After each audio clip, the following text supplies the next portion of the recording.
And welcome back to the Fulton County Marching Band Exhibition here in Atlanta, Georgia. I'm Dr. David Vanderwalker, Coordinator of Performing Arts. Thrilled to have a guest with us from California. Brian Giddens is a great educator of days gone by and one of those multi-talented multitaskers. And so he has great experience in the visual world and color guard specifically in this topic.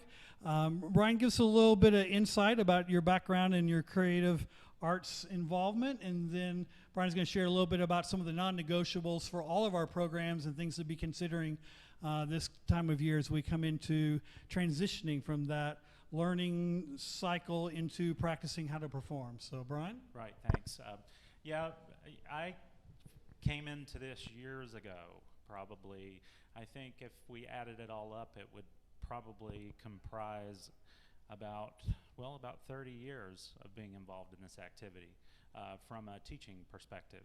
I've taught at the high school level, I've taught at the independent level, drum corps, marching band, winter guard. I've been heavily involved in winter guard over the course of the last, I would say probably 30 years, but 30 years in general, but really focused experience in all of the marching arts. You know, it was one of those things you get, you sort of get that feel for it, and you just go from one season to the next. And the beauty of going from one season to the next is you start to think about things as one long process. Used to be years ago, you would think, okay, I'm doing marching band, and then that season's over, and I go to the next season, I'm doing that, and going to the next season. Now what we're finding is over the course of time, it's evolved to be something that is a continuous process.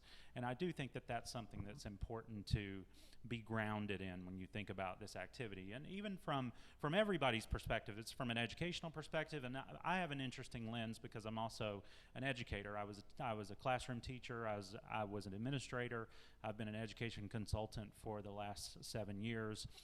I'm constantly going into schools and working with teachers and districts on how to shape curriculum, how to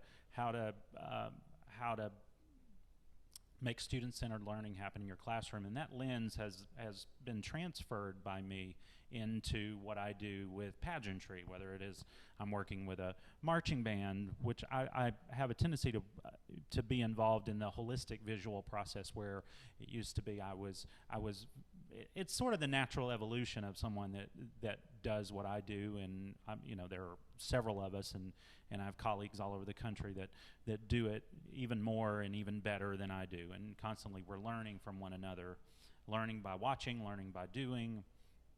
But I do think when you think of a process of learning, I have to just look from what I think in my head is the logical way to look at things. And I sort of backward design from where do I envision that everything's going to culminate at the end, and I back out of that. And that drives creativity, it drives logistic planning, it drives a production process that is efficient, and it's productive. It's odd to say productive when you're talking about a production process, but I think that's what you want it to be. And there are several things to consider there, and I look at it as sort of it's a constant learning process, but it's sort of tiered, right? And I equate it to a classroom process. The classroom process of gradual release of responsibility says that at some point I do it, and at some point we do it, and at some point you go and do it. So you're constantly trying to build independence on the part of these learners, because it's that independence that's going to drive growth. It's not always going to be growth that's driven by me standing in front of the kids, so it becomes this collaborative effort. So I have to be creative about really, and also thoughtful and purposeful about how I implement the learning over time. For instance, we started the audition process. It's very hands-on. It's very instructor-driven. But then we have to start building that routine, those learning routines within students, so they're getting used to that process. So it's a lot like a classroom. When you go into a classroom and you do direct instruction, and then you break up into small groups, and the students discuss, and you facilitate. You have to have that part being ever present. So you're building that responsibility in students. And the great thing about that is that we're living in a very different world than we used to. You can, if you'll notice the skill level of the population of color guard students, and really any section, but I'm going to focus on that because I'm more of a visual or color guard focus. You see that evolving over time because students can go out and they can watch videos and they can see and they can mimic and model their favorite performers or their favorite skills that they'd like to learn how to do. So it's become this aspirational tool that students can use in the color guard activity, so you can leverage that also. So the independence is driven from the very beginning all the way through. So we start, and whenever your audition process starts, you're building those skills, a lot of direct instruction, a lot of standing in front. You start to build those routines of students doing things on their own, peer-to-peer relationships. You figure out how you can begin to scaffold those skills, right? And you scaffold them in a way that you know, maybe you're doing it by video review. Maybe students are submitting video. Maybe they're videoing or doing group or peer-to-peer practice. But there's always some tool that's not just you. That's where the evolution has gone, and that has seen this jump in the increase of skills that students are able to do at an earlier time and at a much quicker pace. So let's say you're leveraging that throughout the process, and then you get to, that's your first tier. You know, we'll say that's the I do. That's very instructor driven, and it's about basic skills. It's about learning how to do what you're about to be asked to do in the context of a performance. So when the performance piece gets layered in, that's when you start learning the production. So never stopping what that skill building process is, but maybe it becomes more augmented. Maybe you're able to do more things. Maybe students are at skill levels. I always refer to it as I borrowed this from a person I used to work for.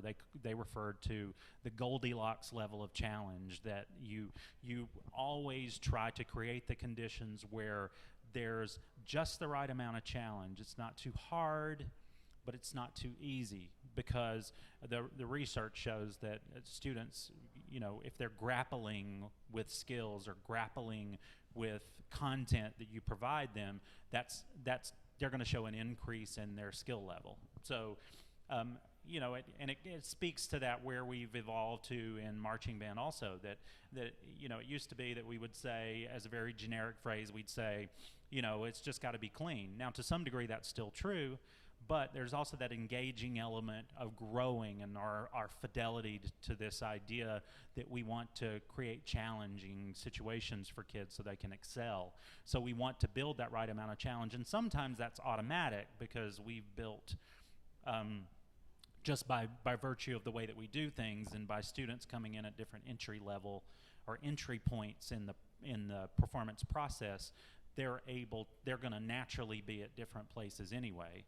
So the good thing in that is there's always skill for that top level. There's always challenge for the top level of performer, and there's certainly always challenge present for the performer that is more novice in their preparation, or, you know, we could see it as freshman versus senior, but that's not always the case because we don't know what feeder programs are. That's just a very generic way of looking at it. But the point being that once we get into that performance preparation process, say band camp, for instance, that's when we're layering on. Now we're going to put everything that we've been learning into a performance context. So hopefully you've already established those routines, whether it be by, you know, over the course of the summer, you've had an idea of these are the things or the skills that I'd like the students to be able to do outside of just basic, if you're kids being able to stand in a block or assess timing and coordination, and the idea that I have to be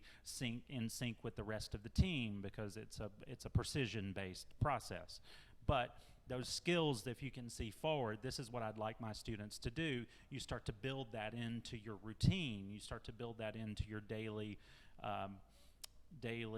technique process, right? So that they're not only, you know, what sometimes we have the tendency to do is when we get to the performance process, there's not a communication that's happening between what the students are being asked to do in the context of performance and what they've been asked to do in the weeks leading up to, say, band camp. So how do those things speak to one another is what you have to ask yourself. And that comes always, and it's good practice that you're always designing backward in anything you do. Designing, there's a fidelity to the idea of a concept or a program. Why doesn't there also need to be, which there does, that same fidelity to an idea of how I track my training process? So I see the end, what I want my students to do, and I'm training to that end. So it's a very, and I think fidelity is a good word, because I want to make sure that I have fidelity to the process, fidelity to the training. And if somebody comes and they ask you, why do you do this? There's always an answer. We have a tendency to not see the tactics versus the strategy, right? And to some degree, students have to get the tactics before they can start being strategic. Same thing with us as instructors. I remember I used to just be happy that I had a job and could go do a band camp, and somebody was paying me $200 to do what I love to do and mimic former instructors. But something to keep in mind is that when you're in that second phase, which is the applying the training to the performance, say the band camp mode, then if you keep that idea, you're never going to feel that stress of the performance coming up. Like you can't be learning 2 songs in 1 week before the performance is coming up. That speaks to the production. So I think fidelity to the process of planning, whatever it is, whether it's your show, whether it's how am I going to train the kids, making sure there's a vision for that all along the way. I think that's how you should do it, and I think you can apply that I do, you do, we do process of a classroom to building independence. And don't forget that part. By the time you get to this point of the season, you've built enough independence where students are able to take the reins and they're starting to take responsibility for their own growth too. Brian, thank you so much. That's fantastic information for us. We'll look forward to getting your feedback and comments as we go through the show with all the different performing groups. Wonderful. Brian Giddens, thank you, everybody. We'll be right back in a few minutes with Josh Ray and some music ideas.